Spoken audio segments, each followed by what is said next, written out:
10টার সময় আসার কথা ছিল, কিন্তু তখন ওদের পরীক্ষার মুডটা ছিল, তো আমাকে দেখলে ওরা যে মুডে আসছে মুডটা নষ্ট হয়ে যাবে। ওই জন্য 2টোর সময় আমি পুরোহিতকে বললাম, বা আমাদের যারা শিক্ষক আছে মাধ্যমিক উচ্চ মাধ্যমিকে, তারা এই পরিকল্পনাটা করেছে। প্রেসিডেন্ট আছে, মেন পুরোহিত আছে, সবাই একধার থেকে করেছে। খুব সুন্দর পরিবেশ, সব জায়গাতেই হচ্ছে।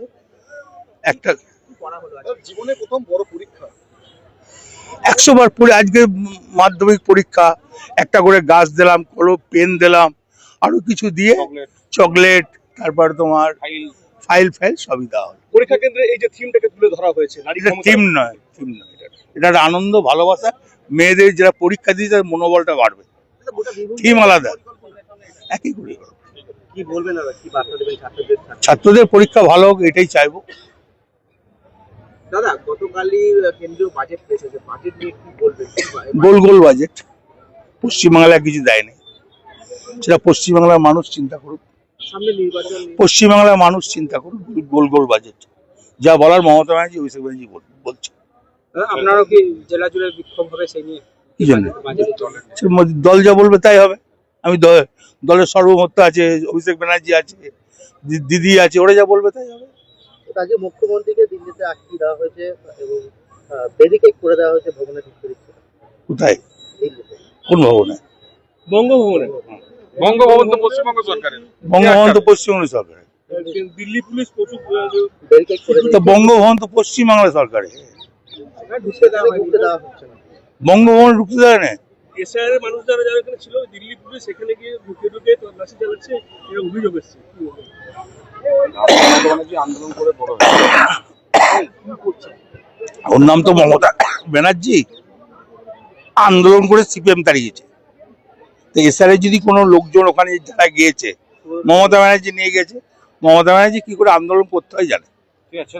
নমস্কার দর্শক, আপনারা দেখছেন পলিটিক্যাল বাংলা। তো বন্ধুরা, আপনারা অবশ্যই জানেন যে অনুব্রত মণ্ডল একসময় তিনি ছিলেন বীরভূমের জেলা শাসক এবং তারপরে তিনি সিবিআই হাতে অ্যারেস্ট হন এবং দীর্ঘদিন তিনি জেলের মধ্যে ছিলেন। সেখান থেকে তিনি ফিরে এসেছেন।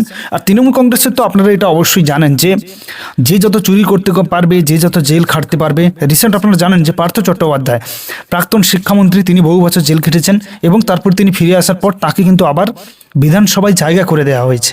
মানে বুঝতেই পারছেন তো, পরিস্থিতি এমন দিকে যাচ্ছে এই পশ্চিমবঙ্গের, যে যেখানে আপনি যত দুর্নীতি করবেন, আপনি যত চুরি করবেন, আপনার যত নাম খারাপ থাকবে, আপনি ততই পথ পাবেন। এই অনুব্রত মণ্ডল কি বললেন আপনারা শুনলেন, যে আমি 10টার সময় আসার কথা ছিল, কিন্তু আমাকে দেখলে পরীক্ষার্থীদের খারাপ হবে, তাই আমি আসিনি।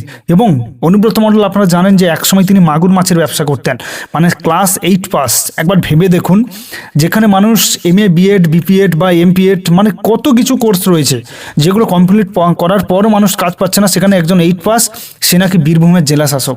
মানে সত্যি লজ্জা লাগছে শুনে যে এই মুহূর্তে এই বাংলায় বা এই পশ্চিমবঙ্গে এই তৃণমূল কংগ্রেসের মতো একটা মূর্খ রাজনৈতিক দল, মানে সব থেকে জঘন্য রাজনৈতিক দল, সেই দলটির নাম হচ্ছে তৃণমূল কংগ্রেস।